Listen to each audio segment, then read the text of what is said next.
For 15 years, every Saturday my husband would leave to play cards with his friends. When one of them died and his widow knocked on my door crying, I discovered that my entire marriage was built on the suffering of hundreds of poor families. My name is Mrs. Sebastiana, but everyone calls me Mrs. Tiana. I'm 78 years old today, and what I'm going to tell you happened a long time ago, back in the years from 1968 to 1973, when I was between 33 and 38 years old. It's a story I've carried in my chest for decades, and one that changed my life forever. Before I begin, I'd like to ask something of you who are watching. If this story touches your heart, please leave a like on the video, subscribe to the channel to hear more stories of overcoming adversity, and tell me in the comments where you're watching from. I love knowing that my words reach so many different places. You can comment your city. I want to get to know each one of you. Well, my story begins back in 1953 when I married Albertino. I was only 18 years old. He was 25. It was an arranged marriage by our families, as was common in those days. My father was a railroad worker, worked for the railroad company, and Albertino's father had a small auto repair shop there, in the working-class neighborhood on the east side of Detroit. It wasn't a wealthy family, but they were honest, hard-working, good people, or at least that's what I thought. The first years were difficult, like every new marriage. We lived in a small rented 2-room house, very simple. I took in laundry to help with expenses, and Albertino worked as a mechanic with his father. We didn't have much, but we also didn't lack the basics: rice, beans, a piece of meat when we could afford it. I sewed our clothes, patched everything until I couldn't anymore. It was the life we knew. We had 3 children. Little Paul was born in 1954, Marianne in 1956, and the youngest, Joey, in 1959. My life revolved around them and the house. I'd wake up at 5 in the morning to make coffee, prepare Albertino's lunchbox, get the children ready. Back then, honey, we didn't have these conveniences of today. There was no washing machine, no refrigerator.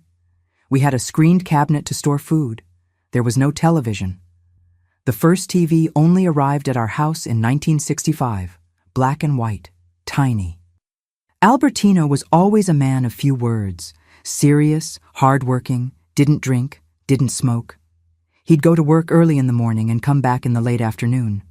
He'd have dinner, talk little with the children, read the newspaper, and go to bed early. On Sundays, he'd go to Mass with me and the boys. He wasn't very religious, but he'd go out of respect for the appearance we had to maintain in the neighborhood.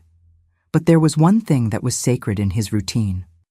Every Saturday night, after dinner, he'd take a bath, get dressed up, put that hair cream in his hair, those that had a strong smell, you probably remember, and leave.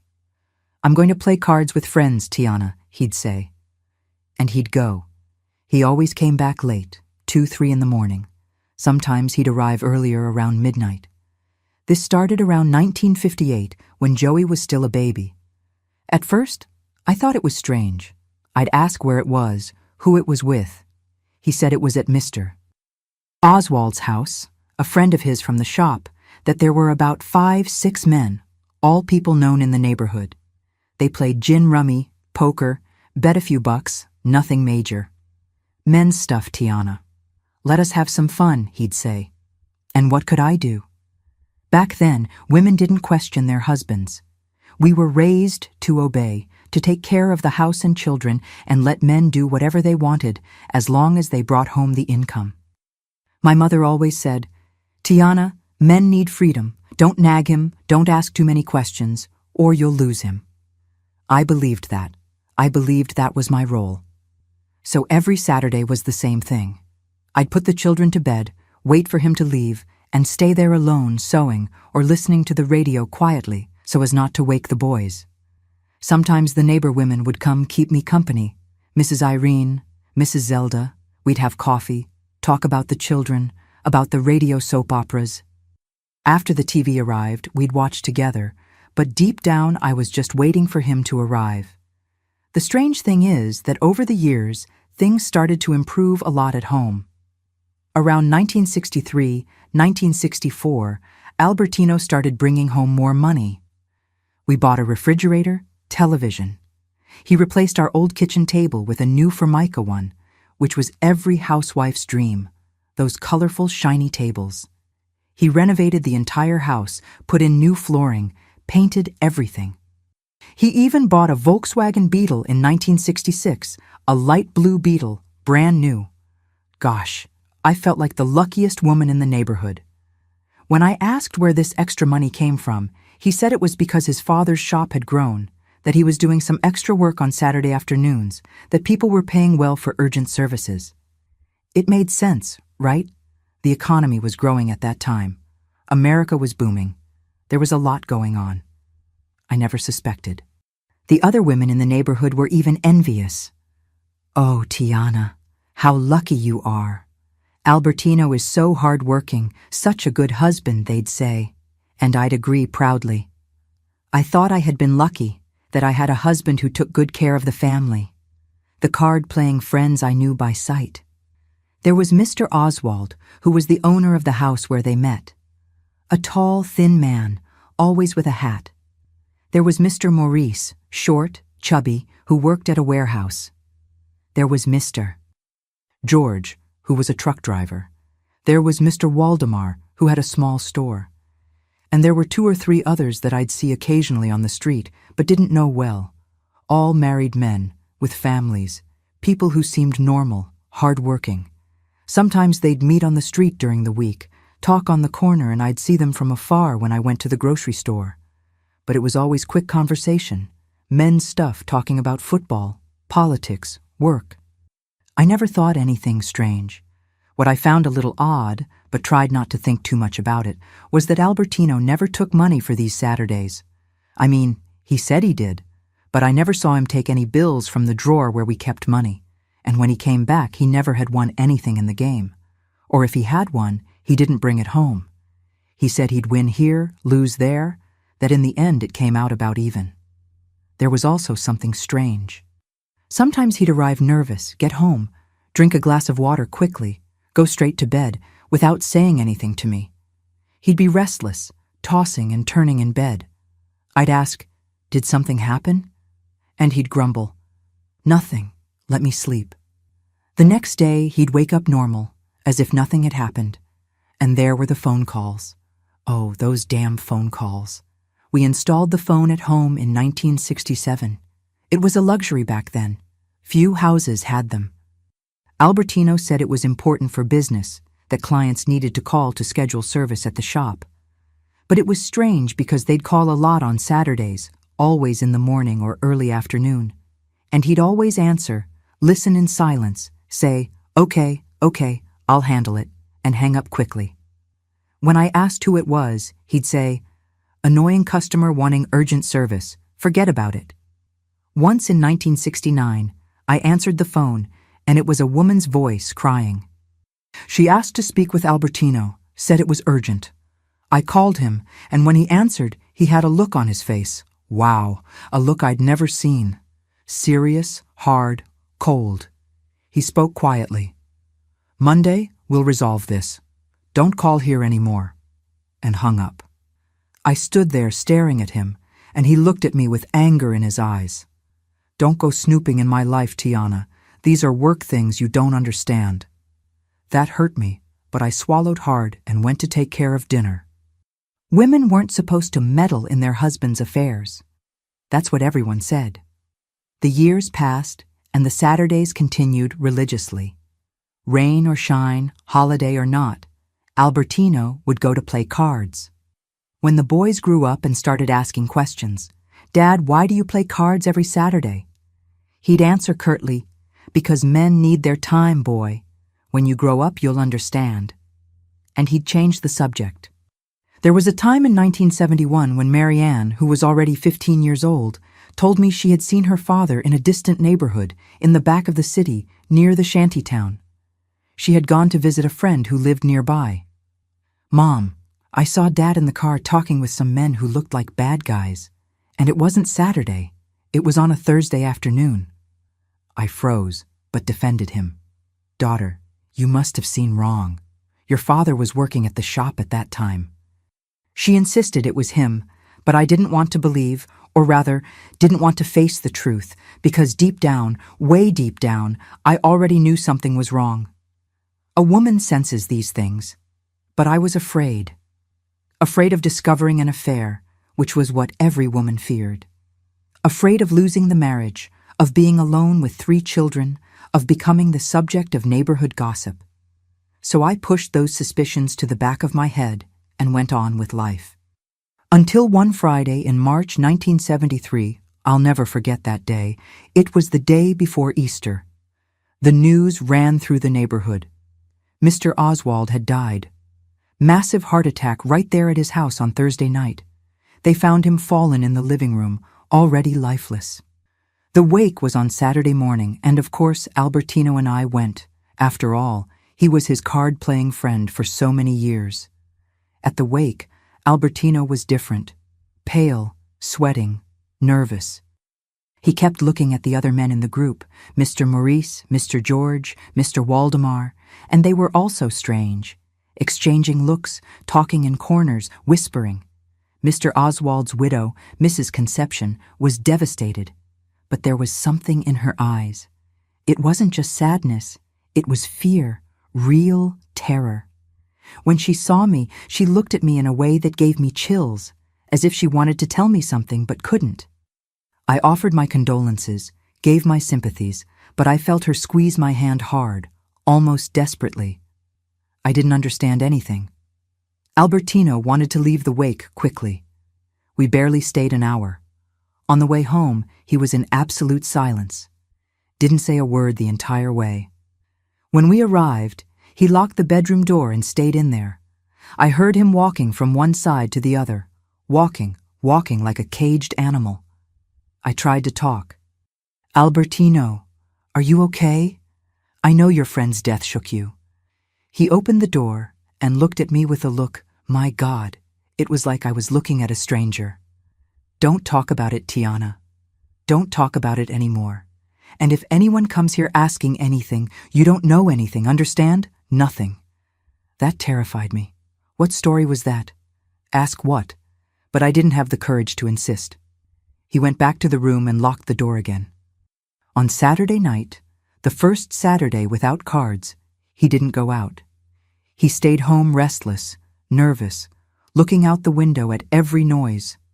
Sunday, too. Monday he went to work but came back early.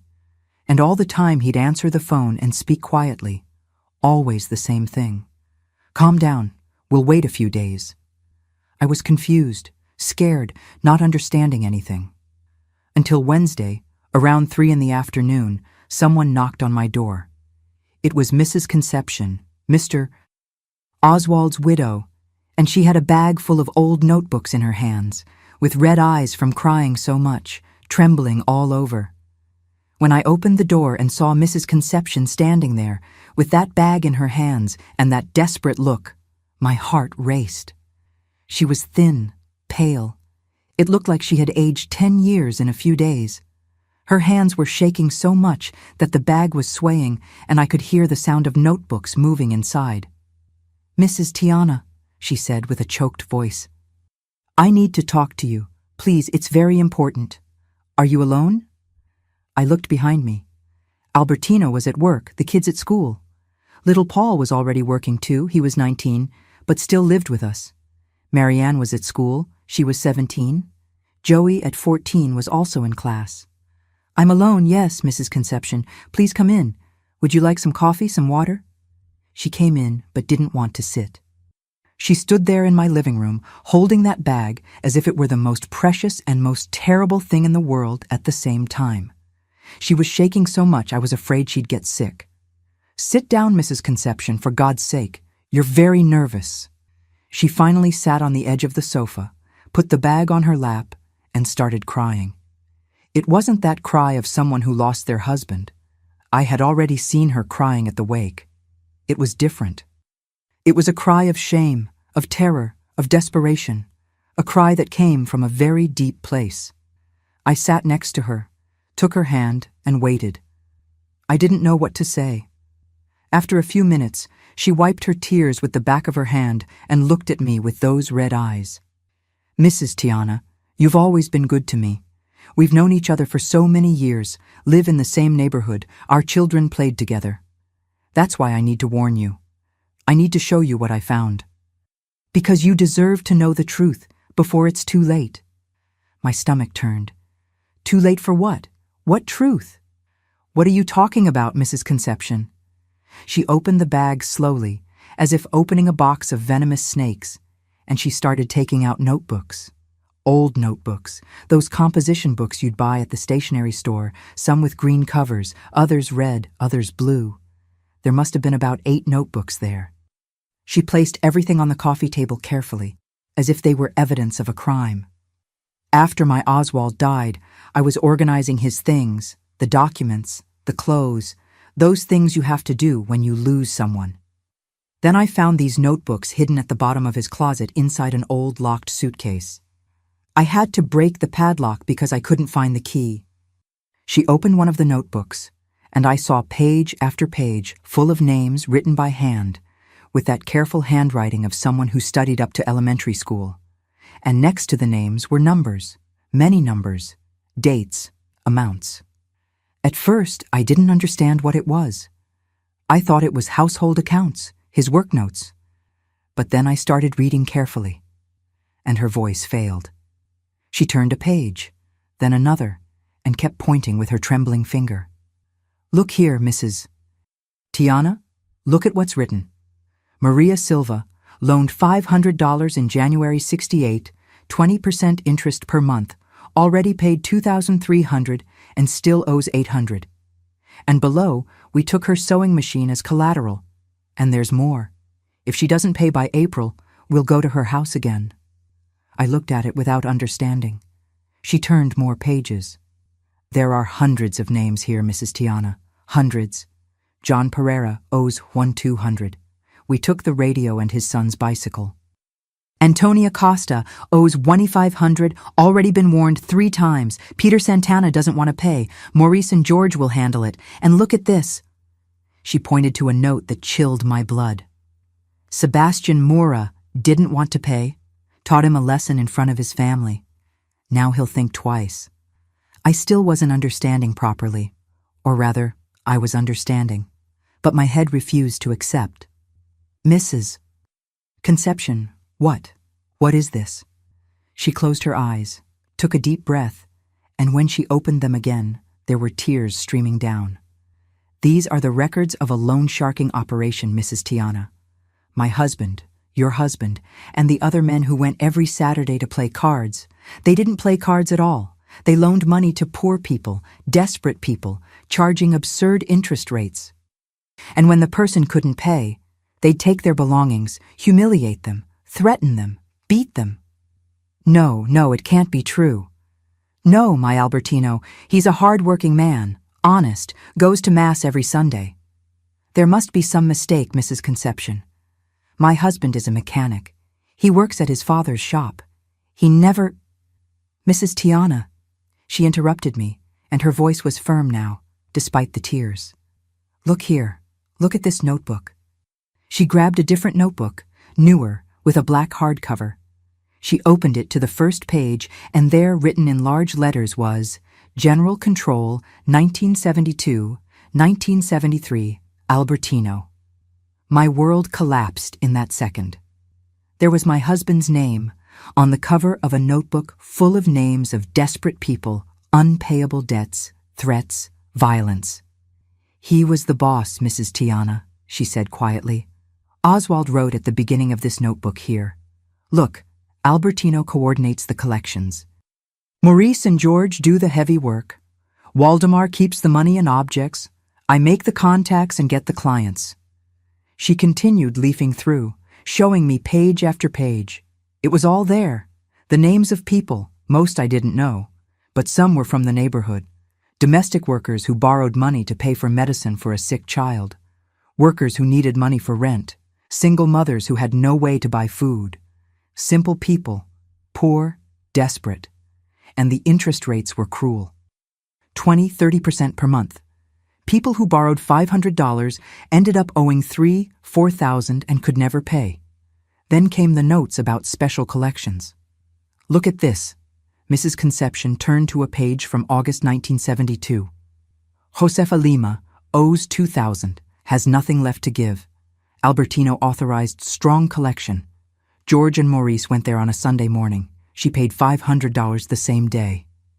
I felt nauseous. Strong collection. What had they done to that poor woman? And there was worse, much worse. Mrs. Concepcion arrived at a page marked with a piece of paper, as if she had left it there on purpose to show me. "Read this, Mrs. Tiana. Read." It was written, "Manuel Ferreira owes 1,800, doesn't want to pay. Says he's already paid more than double what he borrowed. Albertino ordered to give him a scare. George burned his market stall. Next day, he showed up with the money. They burned a man's market stall. They destroyed his livelihood because of money. And there's more," she continued relentlessly. She needed me to see everything, to understand the gravity.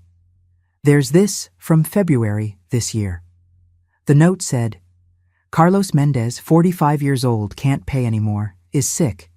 Maurice went to collect, and his wife cried, saying she had nothing. Albertino decided to wait until the man gets better or dies to collect from the widow. Wait for the man to die to collect from the widow. My God in heaven, what kind of monster? I couldn't breathe properly. The room was spinning. That man who had slept next to me for 15 years, who was the father of my children, who sat at the table with me every day, who went to Mass with me, was a cruel loan shark, a man who destroyed poor families. And I, unknowingly, had benefited from that dirty money. The refrigerator, the television, the Formica table, the beetle, the children's new clothes, the house renovations, everything had been bought with the suffering of innocent people. "Why are you showing me this?" I managed to ask with my voice coming out weak, trembling. "Why now?" Mrs. Concepcion grabbed my hand tightly. "Because there's more, Mrs. Tiana. Very serious stuff. Oswald didn't die of a heart attack just because. He had been desperate for weeks. There was a case, a terrible case that happened in January." She turned to the end of the notebook, to the last written pages, Mr. Oswald's last notes before dying. Raul Tavares, 38 years old, metalworker, borrowed $800 in November 72 to pay for his daughter's doctor who had pneumonia. Already paid $2,100, but the debt doesn't stop growing. Can't pay anymore. Albertino authorized severe collection. And below, dated January 15, 1973, it was written in shaky handwriting, different from the other notes, as if the person was nervous writing. George and Maurice went to Raul's house when his wife and daughter weren't there, beat him badly, broke his fingers. "He can't work anymore. I'm afraid of what we did." And there was more. Dated January 20th. Raul Tavares hanged himself in his shack. His wife found him. Police are asking questions. Albertino told everyone to stay quiet. I can't sleep. I let out a scream. I couldn't control it. A man had killed himself. A family man had taken his own life because of a debt he could never pay, because of money borrowed to save his daughter. And my husband had ordered the collection. My husband had authorized breaking that man's fingers. My husband had blood on his hands. Oswald was very sick after that. Mrs. Concepcion continued crying. He started having nightmares, stopped eating properly, told me everything one night, said he couldn't carry that anymore. Said that Raul had looked at him once on the street before dying, with a look of desperation he'd never forget. He wanted to stop, wanted to return the notebooks to the families, wanted to fix everything, but was afraid of Albertino. Said your husband was dangerous, that he had contact with a corrupt cop who protected the scheme, that if anyone snitched, they'd be killed. Corrupt cop, protection. This was much bigger than I imagined. Then, on Thursday of last week, he said he was going to talk to Albertino, that he was going to say he wanted out, that he'd hand over his part and end it. He left the house nervous, came back worse, said Albertino had threatened him, said once you're in, you don't get out, that he knows a lot of people, that he should think about his children before doing something stupid. She wiped her face with an old handkerchief she took from her purse. That same night, he had the heart attack. I think I think it was really his heart, you know? But it was the weight of guilt that killed him. It was not being able to live with that anymore. And now I have these notebooks, scared, not knowing what to do. Because if I take them to the police, who's going to guarantee me that the cop I look for isn't the same one who protected them? And if it is, I'll die too. My children will be orphans.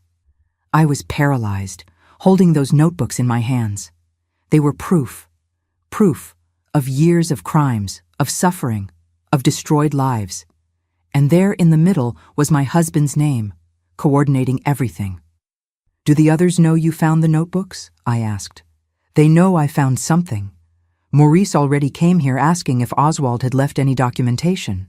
I said no, that I only found clothes and personal documents, but I think they didn't believe me. They're nervous. They're meeting. I saw them at Waldemar's house before coming here. My God, if they found out she was here with me, showing me all this. You shouldn't have come here, Mrs. Conception. It's dangerous. If they know... I know it's dangerous, she almost shouted. But I couldn't stay quiet, Mrs. Tiana. I couldn't. That man killed himself. There are families going hungry because they gave even the last plate from their house to pay debt to these men. And you're a victim too. You live with a man you don't really know. You deserve to know. She stood up nervously. And there's one more thing. There are people looking for them, relatives of the victims. A son of Raul Tavares is looking to know who did that to his father. A woman who lost her house is saying she's going after whoever made her lose everything. People are starting to talk to each other, putting the pieces together. And when they discover who the loan sharks are, Mrs. Tiana, these people will want revenge. And you live with one of them, with their boss. The blood drained from my face. Revenge. My children lived in this house. They were in danger and didn't even know. What do I do? I asked, and my voice came out like a desperate whisper. Mrs. Conception, tell me what I do. She grabbed her purse, arranged her handkerchief, and looked at me with those tired red eyes. I don't know, Mrs. Tiana. I came here because you deserve to know the truth. What to do with this truth? That's something you'll have to decide. But decide quickly, because time is running out for everyone. She headed toward the door, but before leaving turned one last time. These notebooks are now yours. I made copies of the main pages and hid them in a safe place. If something happens to me, there are people who know where they are, but the originals, I can't keep them in my house. They'll search everything there sooner or later. At least here with you, they won't suspect at first. But hide them well and be careful. And she left, leaving me there alone with those damn notebooks on the coffee table. I stood still for, I don't know how long, could be 5 minutes, could be an hour, just looking at those notebooks, at those names, at those numbers that represented destroyed lives. I picked them up one by one and started reading. I read everything. Every name, every debt, every note about collections, about threats, about violence. There were people who had lost their homes, people who had lost their jobs because they broke their hand or leg in a collection. Women who had been humiliated in front of their children, children who had seen their parents beaten. And worse, on several pages there were notes like, paid with the refrigerator, paid with the radio, paid with the bicycle, paid with the sewing machine. And suddenly I remembered our refrigerator, our television, so many things we had at home. Could they be from these families? Could the refrigerator where I kept my children's food have been taken from a mother who needed it so her baby's milk wouldn't spoil? I vomited right there in the living room trash can. Vomited until there was nothing left in my stomach. When I managed to compose myself a bit, I looked at the clock. It was 4:30 in the afternoon. Joey would arrive from school in half an hour. Marianne soon after. Albertino came back from work at 6. I had little time. I took all the notebooks, put them back in the bag and went to hide them. Couldn't leave them in an obvious place. I thought of several places, under the bed, in the closet, in the kitchen, but they all seemed too easy to find, until I had an idea. In the backyard we had a laundry sink, one of those concrete ones. Under the sink there was an empty space like a built-in cabinet where we kept soap, bucket, those things. But at the back of that space, there were some old boards that my father-in-law had left there when he built the covered sink with an old cloth. I went there, took everything out, lifted the boards, and hid the bag with the notebooks way in the back, well hidden. I covered them with the boards again, put the cloth on top, and arranged the buckets and soap in front. No one would look there. It was a woman's place, housework. Men didn't even go near that. I went back inside, washed my face, tidied the living room, tried to look normal, but inside, I was shattered. How was I going to look at Albertino when he arrived? How was I going to sit at the dinner table with him, knowing what I knew? How was I going to lie in the same bed as that man? And the question that tormented me most, did I have to do something with that information? Did I have a moral obligation to report? But what if by reporting I put my children in danger? What if the corrupt cop came after us? What if the victims, wanting revenge, didn't distinguish between Albertino and the rest of the family? I was married to a monster, and for 15 years, unknowingly, I had been his accomplice. Joey arrived from school at 5 o'clock, as always. He came in through the kitchen door, threw his backpack on the floor, and went straight to get a glass of water. "Mom, what's for snack? I'm starving." I was standing there in front of the stove, looking at the pot of beans boiling, but not seeing anything. My head was far away, thinking about those notebooks hidden in the sink, about the destroyed families, about the man who had hanged himself. "Mom, are you okay?" Joey's voice brought me back. I turned and forced a smile. "I am, son, just tired. There's bread with butter and cornbread I made yesterday." He grabbed the snack and went to the backyard to play ball. Marianne arrived half an hour later, complaining about a math test, about an annoying teacher, those teenage things. I responded automatically, nodding, pretending I was paying attention, but inside I was rehearsing how I was going to act when Albertino arrived. Would I be able to pretend I didn't know anything? Would he notice something different about me? I was never a good liar. I was always too transparent. My mother always said that. "Tiana, you can't hide anything. Everything you feel shows on your face," she'd say. At 6 o'clock sharp, I heard the sound of the Beatles stopping in front of the house. My heart raced. My hands started shaking. I was cutting tomato for salad, and the knife almost slipped from my fingers. The door opened, his footsteps in the living room, the sound of his work briefcase being placed on the chair, his voice calling, "Tiana, bring me some water. I'm thirsty." That voice, the same voice I had heard for 15 years. The voice that greeted me in the morning, that talked to the boys, that prayed the rosary with me on Sundays. How could that same voice have ordered them to break a man's fingers? How could that voice have threatened poor families? I grabbed a glass, filled it with cold water from the refrigerator, that refrigerator bought with dirty money, and took it to the living room. He was sitting on the sofa, taking off his shoes, with the newspaper beside him. When I came in, he looked up at me, and in that moment, I was sure he would know, would look at my face, and know something had changed.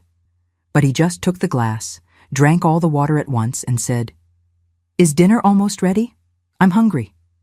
Almost, yes. About 15 more minutes. He nodded and opened the newspaper. I went back to the kitchen trembling. I did it. I managed to seem normal, or at least he hadn't noticed anything. Dinner was torture. Sitting there at the table, me, him, Marianne, and Joey. Little Paul had gone out with his girlfriend. We ate in silence, as was customary. Albertino was never one to talk much during meals, but that silence was suffocating me. I looked at him chewing, drinking water, wiping bread in the beans, and thought, how can this man eat calmly knowing a person killed themselves because of him? How can he sit here in front of his children, pretending to be a normal family man, hardworking, honest? "These beans are bland, Tiana," he commented. I got up quickly, grabbed the salt shaker, placed it in front of him.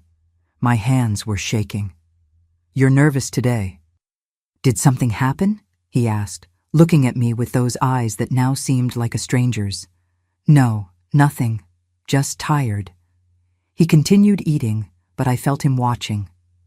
After dinner, he went to take a shower. Marianne went to study in her room. Joey went to listen to the radio. I stayed washing dishes, my hands plunged in soapy water, and I cried silently, tears falling mixed with the water from the sink. I went to bed early, before he came out of the shower. I pretended I was sleeping when he lay down next to me. I felt his weight sinking the mattress. I felt the smell of the cologne he put on after showering, a smell that before brought me comfort, but now made me nauseous. He turned off the light and was quiet. I kept my eyes closed, my breathing controlled, pretending to sleep, but inside I was panicking. I was lying next to a violent man, a criminal, and he didn't know I knew. I couldn't sleep almost at all that night. I kept turning from one side to the other, careful not to wake him. Every time he moved, I froze in fear. What if he suspected something? What if he had noticed I was different? The following nights were the same. I lived in constant tension. Every time the phone rang, I froze.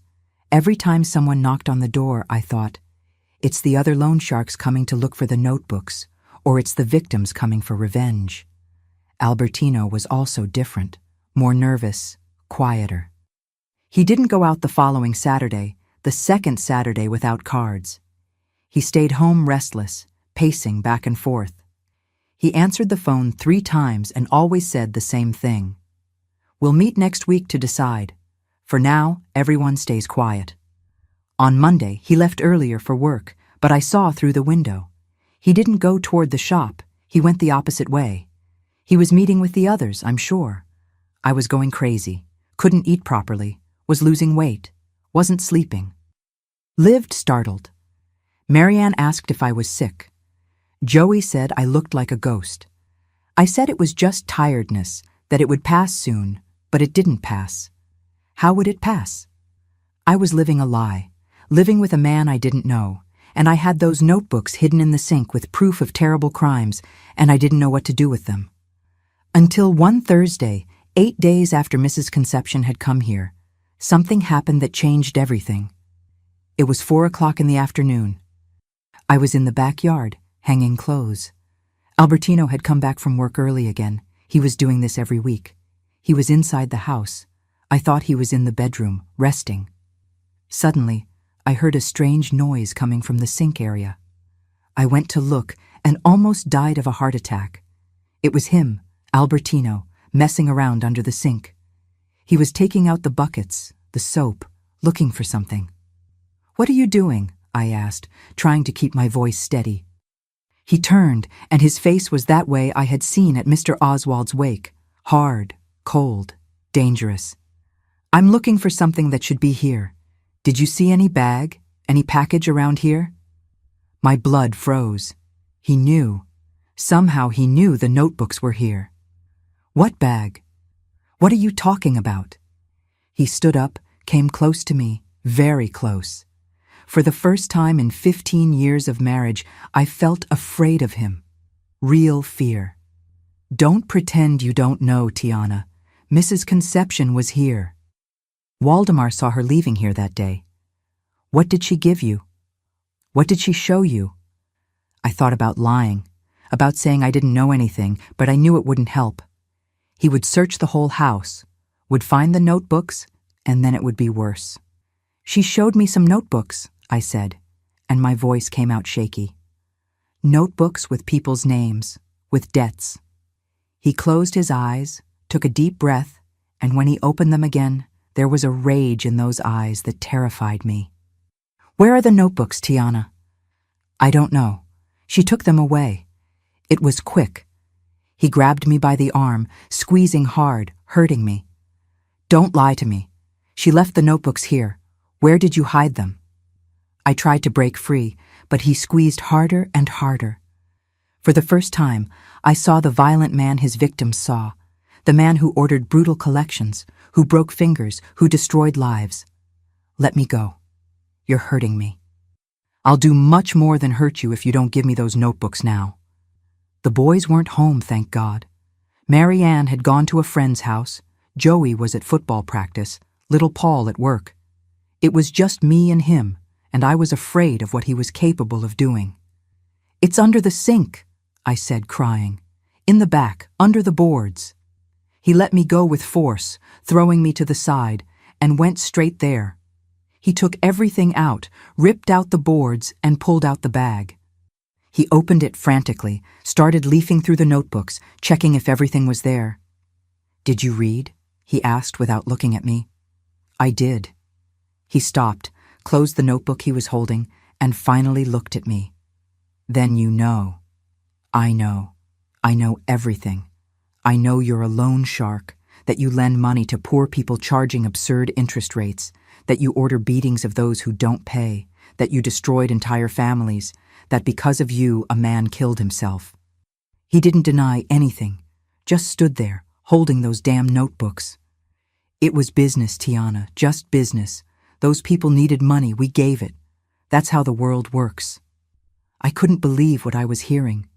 He talked as if it were normal, as if it were something acceptable. Business? You call business breaking a man's fingers, burning a family man's market stall, taking a seamstress's sewing machine that she needed to support her children? They knew the risks when they borrowed the money. Nobody forced them to do anything. They were desperate, needed money for doctor, for food, for medicine, and you took advantage of their desperation. He took a step in my direction, and I saw that cold, calculating man I didn't know. "You enjoyed the money well, didn't you? Never complained about the refrigerator, the television, the car, the new clothes? You used everything, enjoyed everything. So don't come now playing Saint, Tiana. You're guilty too." That hit me like a punch in the stomach, because it was true. I had used that money, had benefited from it, without knowing the origin, but I had used it and that made me complicit in some way. "I didn't know," I said, crying. "I didn't know where the money came from." "But now you know, and what are you going to do? Are you going to report me? Are you going to run to the police?" He came even closer, and now I was cornered between him and the wall. "Let me explain something to you, Tiana. If you go to the police, you'll go to jail too, because you used the money. You're my wife, live in the same house, use the same goods. In the eyes of the law, you're an accomplice. And you know what will happen to our children if we both go to jail? They'll be on the street, they'll go hungry, they'll suffer." He was threatening me with our own children. "And there's more," he continued. "I have protection. I have a police detective who gets his cut every month. If you try to report me, he'll know before the chief even does. And then, Tiana, then you'll have an accident. You'll fall down the stairs, you'll cut yourself in the kitchen, you'll have some sudden health problem. These things happen." He was threatening to kill me. My own husband was saying he'd kill me if I reported him. "So that's how it's going to be?" I asked, still crying, but now with an anger growing inside me. "You're going to keep destroying families and I have to stay quiet, pretending I don't know anything?" "Exactly. You're going to stay quiet, you're going to keep taking care of the house and the boys, and you're going to forget you saw these notebooks. I'm going to keep them in a safe place where you'll never find them, and life continues as it always has been." "And the man who killed himself? And the families who lost everything doesn't mean anything to you?" He stuffed the notebooks into the bag and looked at me with a contempt that made me feel smaller than nothing. "It means they were weak. Weak people don't survive in this world, Tiana. It's been like this forever. The strong win, the weak lose. I chose to be strong." In that moment, I understood something. I didn't know that man, never had. I had lived 15 years married to a mask, and now the mask had fallen. And what was behind it was a monster. He left the backyard taking the bag, went into the house, grabbed the car keys and left. Didn't even look back. I stayed there in the backyard, leaning against the wall, crying from fear, from anger, from shame, from helplessness. What was I going to do? I was trapped. If I reported, he'd kill me. If I stayed quiet, I'd be complicit in horrible crimes for the rest of my life. And worse, he was right about one thing. I had used that money, had benefited. Even without knowing, I had been sustained by other people's suffering. And that shamed me more than anything else. I stayed there until it got dark. When the boys arrived, I washed my face, pretended everything was fine, made dinner. Albertino didn't come back for dinner. He arrived late at night, went straight to the bedroom, lay with his back to me. In the following days, he completely ignored me. He'd talk to me only when necessary, in front of the children. But when we were alone, he'd look at me with that warning look. Don't you dare do anything. I was broken inside, saw no way out. Thought about running away, about taking the boys and disappearing. But where to? With what money? How was I going to support 3 children alone? A separated woman back then was cause for scandal, social exclusion. Nobody would rent a house to a woman without a husband. Nobody gave decent jobs. I thought about telling someone, my mother, a friend, the priest. But what if I told and the person went to talk to Albertino? What if the news spread and reached the corrupt cop? I was in a prison without bars, but still a prison. Until one morning, 2 weeks after all this, I was at the market buying vegetables when a woman approached me. She was older, must have been about 60 years old, thin, with simple but clean clothes. "Are you Albertino's wife?" she asked quietly. My heart froze. I knew what was coming. "I am. My name is Mrs. Aparecida." My husband's name was Raul Tavares, the wife of the man who had hanged himself. His widow was in front of me. I'm sorry," I started to say, but she interrupted me. "Do you know what your husband did to mine? Do you know they broke his fingers, that he couldn't work anymore, that he killed himself because he couldn't take the debt and threats anymore?" I was shaking. People around were starting to look. "I found out recently," I said quietly. "I didn't know any of this before. I swear." She looked at me with a mixture of anger and desperation. "Well, now you know. And I want you to know one more thing. I'm not the only one. There are more than 30 families that were destroyed by this group of loan sharks, and we're organizing. We're going after justice, with the police or without the police. You should get out of that house while there's still time." And she left, leaving me there standing in the middle of the market, with the shopping bag in my hand, and my world collapsing. That night I didn't sleep. I kept thinking about everything. The notebooks, the victims, my husband, that woman at the market, my children. And I made a decision. I couldn't stay quiet. I couldn't live the rest of my life knowing I had been complicit in this. But I also couldn't simply go to the police, because Albertino would kill me, and the children would be orphans. I needed help. I needed someone who was stronger than fear, stronger than threats, stronger than Albertino. And I knew exactly who to look for. On Friday morning, as soon as Albertino left for work and the boys went to school, I put on my best dress, that navy blue one with white buttons that I wore to go to Mass.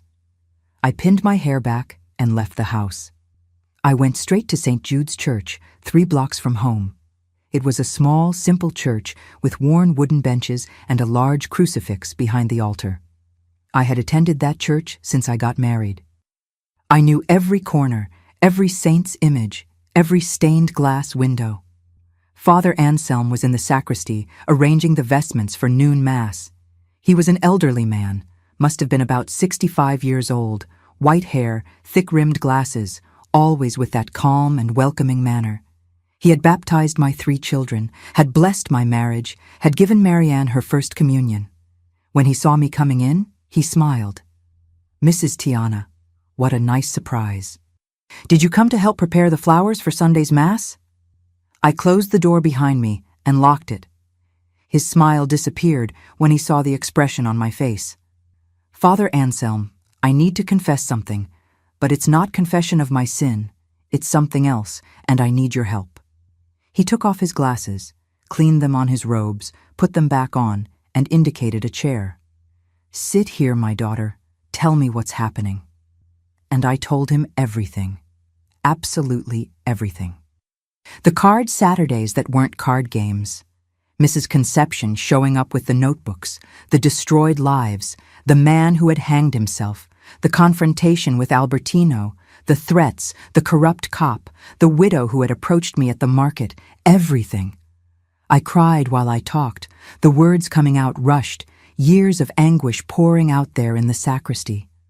Father Anselm listened in silence, his face increasingly grave, his hands clasped on the table. When I finished, I waited for him to say something.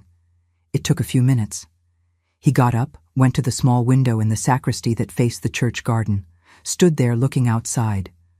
I already suspected something was wrong happening in the neighborhood, he said finally. In recent years, several people came here asking for help, saying they owed money to loan sharks, that they were being threatened. I helped as I could. Gave food baskets, paid some small bills with the church's money, but I didn't know it was so organized like this. And I never imagined Albertino. He turned to me. You're in danger, Mrs. Tiana. If your husband finds out you came to talk to me, if he knows you're thinking about reporting. I know, Father, I know I'm in danger, but I can't take living with this anymore. I can't sleep in the same bed as that man anymore. I can't look at my children anymore, knowing that everything we have was stolen from poor people. I need to do something. He came back close to me, pulled a chair, sat in front of me. What do you want to do, my daughter? I want to report. I want the police to arrest them, to return what they stole, to pay for what they did. But Albertino said he has a cop protecting them, and I'm afraid to go to the station and fall right into that cop's hands. Then I'll die, and my children will be motherless. Father Anselm was thoughtful, running his hand on his chin. I know a district attorney, he said after a while. He's from the diocese, helps the church with legal matters. Serious man of integrity. He has no connection with the local police. If you want, I can arrange a conversation with him. But, Mrs. Tiana, you have to understand one thing. If you do this, there's no going back.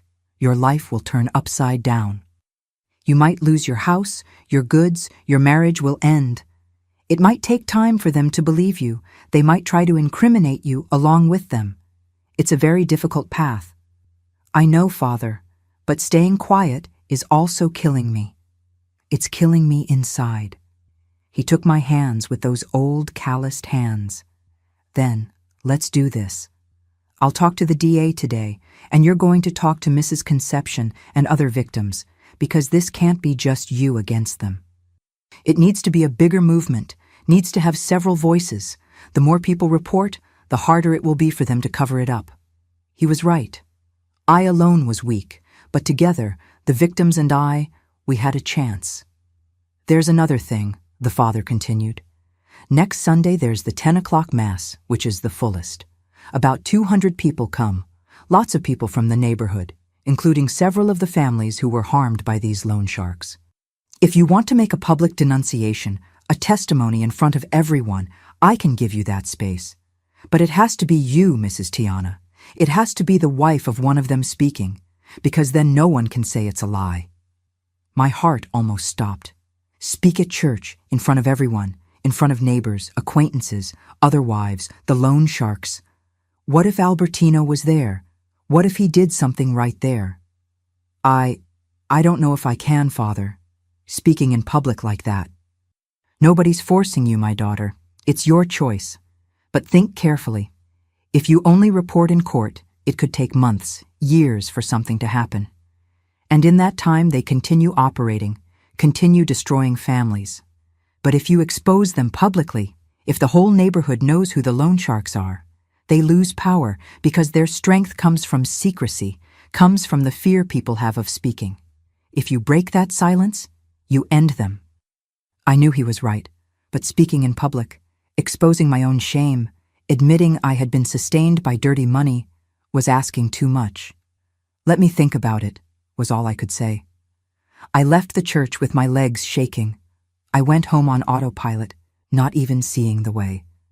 When I arrived, I sat at the kitchen table and stayed there still, thinking. Did I have the courage to do that? To go up to the altar? To take the microphone? To tell everyone the truth about my husband, about myself? I spent the weekend in a state of terrible tension. Albertino continued ignoring me. On Saturday, he left in the morning and only came back at night. Didn't say where he went. I didn't ask. We lived like two strangers in the same house. On Sunday, I said I was going to the 10 o'clock Mass. He didn't even respond. He was reading the newspaper in the living room, didn't even look up. I arrived at church half an hour early. Father Anselm was waiting for me. He took me to the sacristy and introduced me to two women who were there. One of them was Mrs. Conception, the other was Mrs. Aparecida, the widow of the man who had hanged himself. "Mrs. Tiana," the father said, "they want to talk to you." Mrs. Conception came to me and hugged me. It was the first time we'd seen each other since that day she had brought the notebooks. "Thank you for being here," she said. "Thank you for having courage." Mrs. Aparecida stayed a little more distant, arms crossed, looking at me with distrust. "The father told me you want to report your husband," she said. "Why? Remorse, guilt, or fear of losing your goods when they arrest him?" The question hurt, but it was fair. I deserved that distrust. "Guilt? Yes," I answered. "A lot of guilt, because I used the money that came from your family's suffering, ma'am, and so many others. I didn't know, but I used it, and that shames me more than anything. I can't undo what was done. I can't bring your husband back, but I can make them pay for what they did. And that's what I want." She looked at me for a long time, looking for falseness, looking for lies, then slowly nodded. "The father said you're thinking about speaking at Mass today, in front of everyone." "I'm thinking, but I'm very afraid." "Afraid of what? Of your husband, of the other loan sharks?" "Of everything, of everyone looking at me as a criminal's wife." "As an accomplice," she completed. "Yes." She took a step toward me. "Then let me tell you something, Mrs. Tiana. When my husband killed himself, everyone looked at me with pity, but also with judgment. Why did she let it get to that point, they thought. Why didn't he ask for help? As if the guilt was ours, the victims'. Do you know what it's like to have to bury your husband knowing he killed himself because he saw no way out? Do you know what it's like to explain to your children that their father couldn't take living anymore?" Her voice was choked now. "I know you're also a victim of your husband, Mrs. Tiana. He deceived you, used you, put you in a horrible position. But the difference between you and us is that you still have a choice. You can still do something. My husband didn't have that choice. He was already dead inside even before he hanged himself." I was crying. She was crying. Mrs. Conception was crying. Father Anselm watched us in silence. "If you go up to that altar today and tell the truth," Mrs. Aparecida continued, "you'll be giving voice to all the families that were destroyed. You'll be telling these men that their time is up, and you'll be saving other people from going through what we went through." She grabbed my hand, squeezed it tight. "So have courage for my Raoul, for the other victims, and for yourself."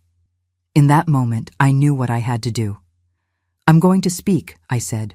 "I'm going to tell everything." Father Anselm nodded. "Then let's do this. I'll do the normal Mass. At the moment of community announcements, after communion, I'll call you to speak. You go up, take the microphone, and speak what's in your heart, without fear. God is with you." The three women left the sacristy to sit in the church. I stayed a little longer trying to calm my heart that was racing. I looked at the crucifix on the wall. Jesus suffering on the cross. If he had managed to endure so much pain, so much injustice, I could also endure what would come. The Mass began.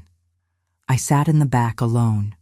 The church was really full, as the Father had said. More than 200 people. I saw many familiar faces.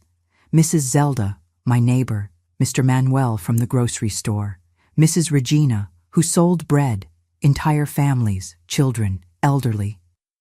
I looked around looking for Albertino. He wasn't there, thank God.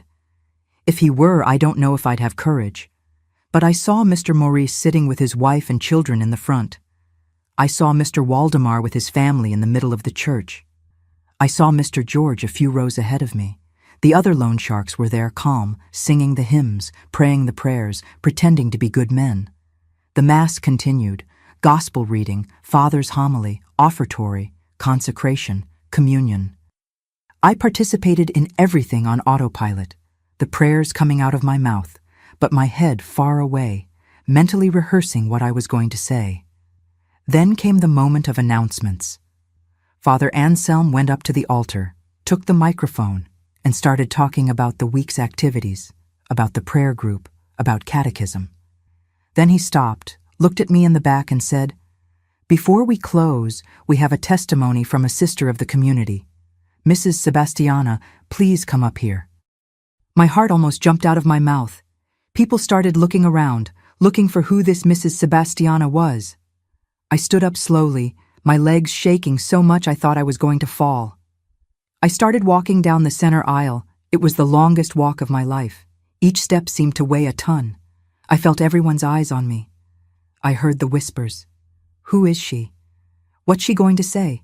Isn't she Albertino's wife? When I passed near where Mr. Maurice was sitting, I saw him looking at me with wide eyes, then whispering something in his wife's ear. Mr. Waldemar also saw me and got tense. They knew something was wrong. I climbed the 3 steps of the altar. Father Anselm handed me the microphone. I held it with both hands because I was shaking so much I was afraid I'd drop it. I looked at that sea of faces looking at me, waiting. I took a deep breath and started speaking. My name is Sebastiana. Many of you know me as Mrs. Tiana, wife of Albertino, mother of little Paul, Marianne, and Joey. I've lived in this neighborhood for 20 years. I've attended this church since I got married. My voice was shaky, but it was coming out. I continued. I came here today to make a public confession and ask for forgiveness. Absolute silence in the church. No child made noise. For 15 years, my husband went out every Saturday saying he was going to play cards with friends. I believed, never suspected. But a few weeks ago, I discovered the truth. I saw Mr. Maurice get up discreetly, as if to leave. But Father Anselm signaled to 2 men who were at the doors. They were members of the pastoral that he had warned beforehand. They closed the doors. No one was going to leave. The truth is that my husband didn't play cards. He and a group of men from this neighborhood operated a loan sharking scheme. They lent money to poor people, desperate people, charging 20–30% interest per month. And when these people couldn't pay, they'd take their belongings, humiliate them, threaten them. And worse, my voice failed, but I forced myself to continue. And worse, they beat the victims, broke fingers, burned market stalls, destroyed homes. And because of this, a man, a family man, an honest worker, killed himself because he couldn't take the pressure anymore. Now there were people crying in the church, others with their mouths open, in shock. I saw several families looking at each other, recognizing they had also been victims. I used the money that came from this suffering, I continued, tears streaming down my face. Bought a refrigerator, television, renovated the house, everything with dirty money. I didn't know where it came from, but that doesn't exempt me. I should have asked, should have suspected. And now I come here in front of all of you to ask forgiveness for my omissions. I looked directly at where Mrs. Aparecida was sitting. I especially ask forgiveness from the family of Mr. Raul Tavares, who lost his life because of this criminal scheme. I saw Mrs. Aparecida crying, but nodding. And I want everyone to know who these men are. I want them to know they're here now, in this church pretending to be good people. I pointed at Mr. Maurice. That one there is one of them, Mr. Maurice. He turned red, tried to protest, but the people around were already moving away from him, looking with disgust. And Mr. Waldemar and Mr. George. I went on naming each one. Their wives were in shock. Some got up indignant, others tried to leave, but the doors were blocked by the pastoral men. And the leader of them all is my husband, Albertino. He coordinated the collections, authorized the violence, kept the records of everything. The commotion in the church was growing, people shouting, cursing, crying. Father Anselm asked for calm, but it was hard to control. I have proof of everything, I shouted into the microphone. I have the notebooks with the names of more than 300 families that were harmed, and these proofs are going to justice. There won't be protection from corrupt cops to stop it, because now the whole neighborhood knows, and you're all witnesses." It was chaos. People stood up, surrounded the loan sharks, shouted, cursed. Their wives cried with shame. Father Anselm had to go up to the altar and ask for order, threatening to call the police if they didn't calm down. I came down from the altar shaking. Mrs. Conception and Mrs. Aparecida came running to support me. Other women, victims I didn't even know, came to thank me, hug me, cry with me. "You were very brave," Mrs. Aparecida said. "Very brave." Father Anselm managed to calm people down and ended the mass quickly. The loan sharks ran out as soon as they opened the doors, pushed and cursed by people. Their wives stayed behind, humiliated, crying, not knowing what to do. I knew that when I got home, hell was going to start, but I had done it, had had courage, had exposed the truth, and now there was no turning back. I didn't go home after Mass, didn't have courage. I knew Albertino must already know everything. Someone had already run to tell him for sure, and I was afraid of what he'd be capable of doing. Father Anselm took me to the parish house, a small room in the back of the church, where sometimes a nun or missionary passing through would stay. He told me to stay there, that I was safe, that there were people watching. Mrs. Conception brought some food, but I couldn't eat anything. I could only think about my children. Little Paul was working, Marianne had gone to her friend's house, Joey was at practice. They weren't home when everything happened at Mass, but they'd come back. They'd find their angry father alone. What if he took it out on them? I was desperate. The father noticed and said, "Mrs. Tiana, I already sent Alberto, a young man from the pastoral, to get your children. He'll bring them here. We'll explain everything calmly. They need to know the truth." And that's what happened. Around 2 in the afternoon, all 3 arrived confused, scared. When they saw me there in that little room crying, they got even more desperate. "Mom, what happened? Where's Dad? Why are you here?" little Paul asked. I sat all 3 down and told them everything, absolutely everything. The loan sharks, the dirty money, the victims, the man who had killed himself, my denunciation at Mass. Marianne cried copiously. Joey was in shock, not understanding properly. Little Paul, at 19 years old, turned red with rage. "It can't be true. Dad wouldn't do this. Dad is a hard worker, honest." "It's true, my son. I have the proof. I saw everything written in the notebooks. And this morning at Mass, I told the whole neighborhood." "You did what?" he almost shouted. "You reported our father in front of everyone." "Mom, do you know what's going to happen to us now?" I knew. I knew our lives had ended as they were. I knew they'd judge us, point at us on the street, exclude us, but I also knew it was the right thing to do. "I know, Paul, and I'm sorry for dragging you into this. But I couldn't live knowing all that and staying quiet anymore. I couldn't." Marianne, always more sensitive, came to hug me. "You did the right thing, Mom. You were very brave." We stayed there at the parish house until nightfall. Father Anselm brought blankets, arranged places for us to sleep, said we could stay there as long as necessary. On Monday morning, he took me to meet the district attorney, Dr. Henry. He was a serious man, about 40 years old, with a briefcase full of documents. I told everything again, in detail. He took notes, asked specific things, asked for names, dates. "Where are the notebooks you mentioned?" he asked. My heart tightened. "My husband took them back, hid them somewhere." He sighed. "Without the notebooks, it'll be harder, but not impossible. We have your testimony, and if we get more victims willing to speak?" "I can get them," I said. "I know several, Mrs. Conception, Mrs. Aparecida. There are others who came to me after Mass." And that's what we did. We spent the entire week gathering victims, collecting testimonies, putting together evidence. They were horrible stories, one after another. Mrs. Maria, who had lost her sewing machine and couldn't work anymore. Mr. Joseph, who had been beaten and was left with injuries. Mrs. Clara, who had been threatened in front of her small children. Dr. Henry requested a formal investigation. They discovered the corrupt cop was a detective named Cardoso, who indeed received bribes from the loan sharks.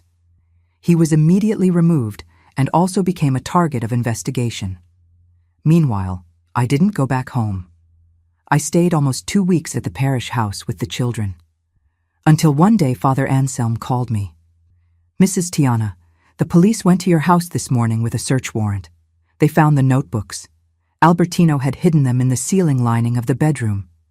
He was arrested along with the other 3. My heart was divided. On one hand, relief. They wouldn't be able to do harm to anyone anymore. On the other, pain. He was still the father of my children, still the man I had lived with for 15 years. And now, I asked, now you can go back home if you want, but Mrs. Tiana, I need to warn you. The house, the car, everything will be confiscated by justice. They're products of crime. You'll have to leave there." I already expected this, but hearing it out loud hurt just the same. I went back home that day just to get our clothes, some personal items, documents. I entered that house that had been mine for so many years and felt like it belonged to someone else. The refrigerator, the television, the formica table, everything seemed dirty now, stained with blood and tears of innocent people. I took only the essentials. Clothes, photos of the children when they were small, my grandmother's Bible, some old pots. I left everything that had been bought with dirty money. Didn't want any of it anymore. A neighbor, Mrs. Irene, who had always been good to me, offered a little room in the back of her house. It was tiny, fit only a double bed and a mattress on the floor. But she didn't charge rent, just asked that I help with the cleaning of her house. That's where we moved to, me, Marianne, and Joey, in a space smaller than our old living room. Little Paul went to live with his girlfriend and her family. He was ashamed, was still angry at me, said I had destroyed the family. The first months were the worst of my life. The entire neighborhood talked. Some supported me, said I had been brave, but many judged me. "What kind of woman reports her own husband?" they whispered when I passed. She should have stayed quiet, resolved it at home. Now she's going through hardship, serves her right. Some people spat in my path. Some mothers forbade their daughters from playing with Marianne. Some stores refused to sell me on credit. It was as if I were the criminal, not them.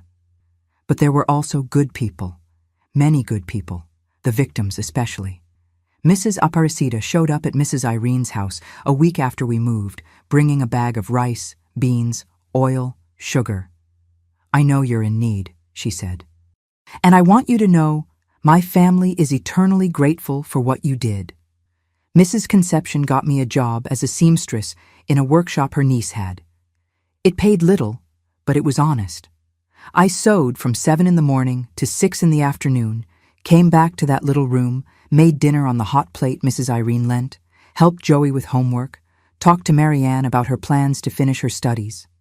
It was a hard life, much harder than before. I woke up early, slept late, my hands got calloused from sewing so much, my back hurt from being bent over the machine. Sometimes there were days the money didn't stretch, and we'd eat only rice with eggs. There was a winter we were cold because we didn't have enough blankets. But you know what was different? I slept in peace. For the first time in months, years maybe, I could sleep through the night without nightmares, without that weight on my chest, because the money I earned, as little as it was clean. It came from my work, my effort, didn't have anyone's blood on it. The trial against the loan sharks took almost a year. There were hearings, there were testimonies, there were lawyers trying to free them, saying it was all lies, that the victims were making it up, but the proof from the notebooks was irrefutable. It was all there written in Mr. Oswald's own handwriting, the debts, the collections, the violence. In September 1974, the sentence came out. Albertino got 8 years in prison. Maurice and George 6 years each. Waldemar 5. Detective Cardoso was expelled from the police and got 4 years. On the day of sentencing, I was there in the courtroom. Albertino looked at me from the defendant's bench. It was no longer that cold, calculating look I had seen when he threatened me. It was a look of defeat, of anger, but also of something that seemed like regret.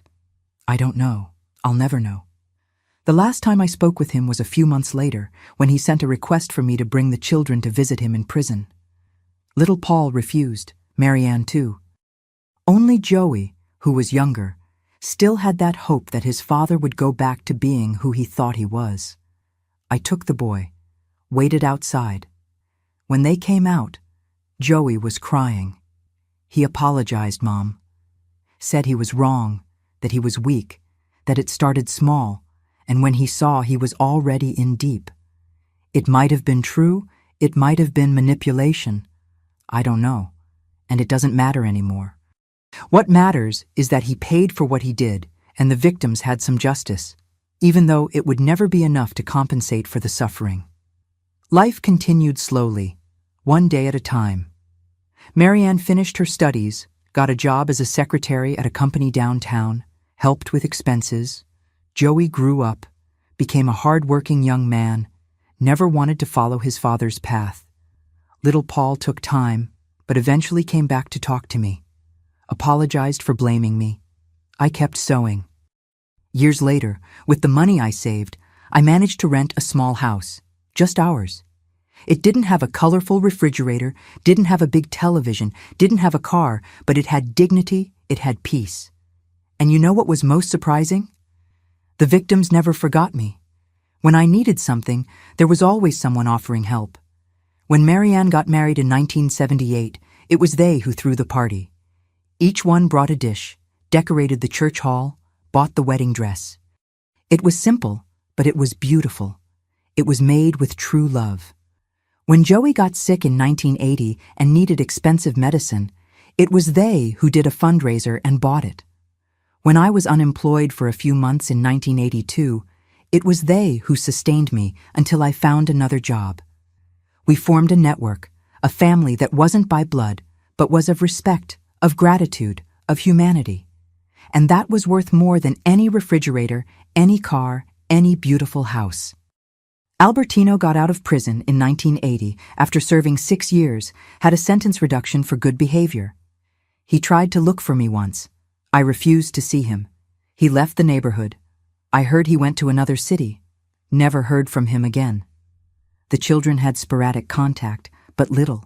The wounds were too deep. I never remarried, didn't want to. I dedicated my life to my children, to my work, to the true friendships I built. And it was a good life. It wasn't easy, it wasn't comfortable, but it was dignified.